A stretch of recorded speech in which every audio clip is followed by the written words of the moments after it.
Adik-adik, pernahkah kamu memperhatikan kereta api yang bergerak di atas relnya? Apakah lintasannya berbelok-belok? Iya betul, lintasan kereta api adalah garis lurus. Karena kereta api bergerak pada lintasan yang lurus, maka kereta api mengalami gerak lurus.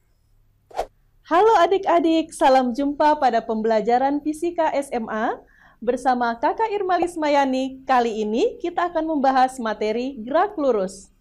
Ingin tahu lebih jauh? Yuk kita belajar bersama.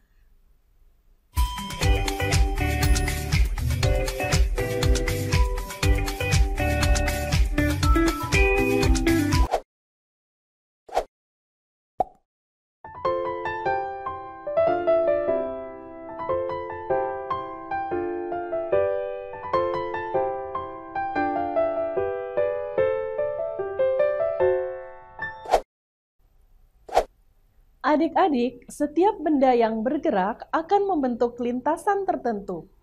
Gerak benda pada lintasan yang lurus dinamakan gerak lurus.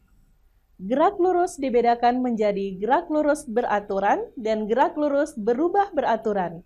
Yuk kita bahas satu persatu. Gerak lurus beraturan adalah gerak suatu benda pada lintasan yang lurus, di mana pada setiap selang waktu yang sama, benda tersebut menempuh jarak yang sama, atau gerak suatu benda pada lintasan yang lurus dengan kelajuan tetap. Sebagai contoh, mobil yang melaju menempuh jarak 2 meter dalam waktu 1 detik. Maka 1 detik berikutnya menempuh jarak 2 meter lagi. Begitu seterusnya. Dengan kata lain, perbandingan jarak dengan selang waktu selalu konstan, atau kecepatannya konstan. Adik-adik, coba perhatikan gambar berikut. Grafik VT menunjukkan hubungan antara kecepatan V dan waktu tempuh T suatu benda yang bergerak lurus. Berdasarkan grafik tersebut, coba adik-adik tentukan berapa besar kecepatan benda pada saat T sama dengan 0 sekon, T sama dengan 1 sekon, dan T sama dengan 2 sekon. Dari gambar, kita dapat mengetahui bahwa kecepatan benda sama dari waktu ke waktu, yaitu 5 meter per sekon. Sekarang, dapatkah adik-adik menghitung berapa jarak yang ditempuh oleh benda? Jarak tempuh benda dapat dihitung dengan menggunakan persamaan GLB, yaitu jarak sama dengan kelajuan dikali waktu, atau S sama dengan V kali T. Persamaan ini berlaku jika gerak benda seperti pada grafik, yaitu T sama dengan 0 sekon, maka V sama dengan 0. Artinya, pada mulanya benda diam, baru kemudian bergerak. Namun, dapat saja terjadi bahwa pada saat kita mengamati benda, sudah dalam keadaan bergerak, sehingga benda telah memiliki kecepatan awal atau S0. Untuk keadaan ini, maka persamaan GLB yang berlaku adalah S sama dengan S0 ditambah V kali T. Dengan S0 adalah kedudukan benda pada T sama dengan 0 atau kedudukan awal. Coba perhatikan soal berikut. Gerak sebuah benda yang melakukan GLB diwakili oleh grafik ST berikut. Berdasarkan grafik tersebut, hitunglah jarak yang ditempuh oleh benda dalam waktu 2 sekon. Dari grafik terlihat sebuah benda melakukan GLB dengan posisi awal S0 sama dengan 2 meter.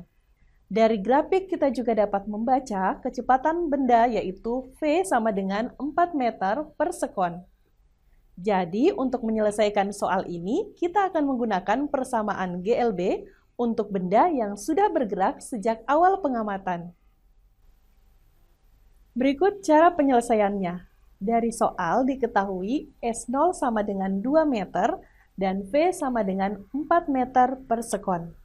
Yang ditanyakan adalah jarak atau S yang ditempuh benda pada saat T sama dengan 2 sekon.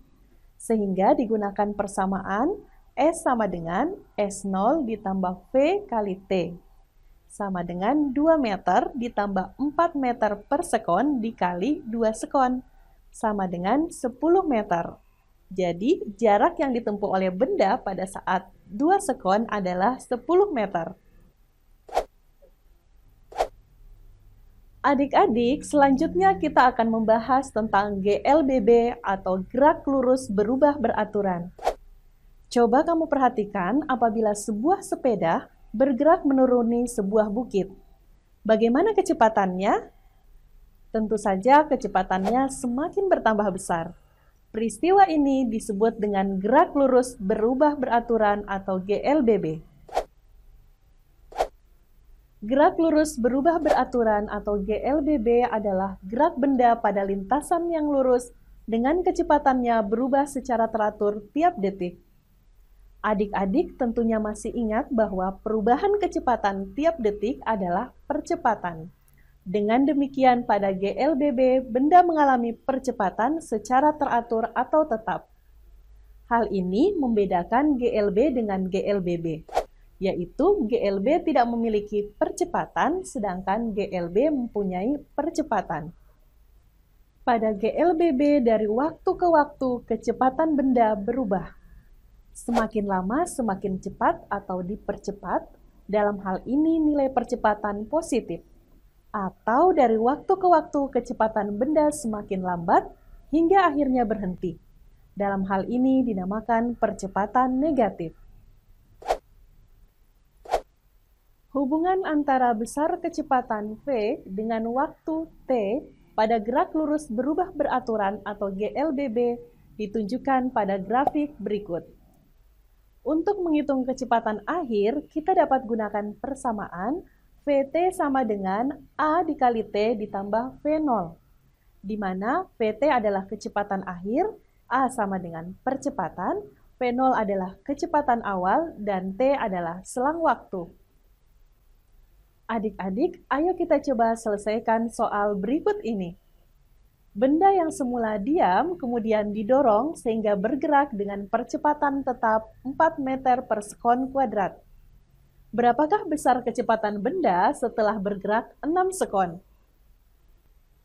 Berikut cara penyelesaiannya. Dari soal diketahui P0 sama dengan 0, A sama dengan 4 meter per sekon kuadrat, T sama dengan 6 sekon.